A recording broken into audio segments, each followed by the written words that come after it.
بسم اللہ الرحمن الرحیم۔ السلام علیکم۔ کیسے ہیں آپ سب لوگ؟ امید کرتا ہوں کہ آپ لوگ سب خیریت سے ہوں گے۔ میری دعا ہے کہ اللہ تعالیٰ آپ سب کو خیر و عافیت سے رکھے۔ دوستو، آج میں ہمارے پیارے نبی صلی اللہ علیہ وآلہ وسلم کی بہت پیاری احادیث بیان کروں گا۔ آپ سب دوستوں سے گزارش ہے کہ ان پیاری احادیث کو غور سے سنیں اور ان کو آگے اپنے دوستوں کے ساتھ بھی ضرور شیئر کریں۔ آپ سب لوگوں کا بہت شکریہ۔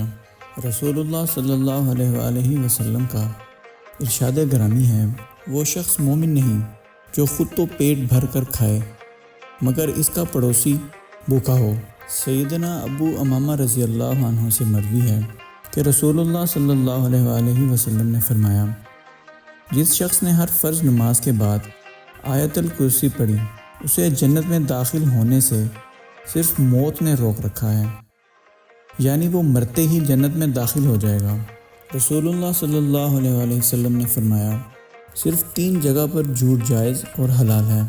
ایک یہ کہ آدمی اپنی بیوی سے بات کرے تاکہ اس کو راضی کر لے، دوسرا جنگ میں جھوٹ بولنا، اور تیسرا لوگوں کے درمیان صلح کرانے کے لیے جھوٹ بولنا۔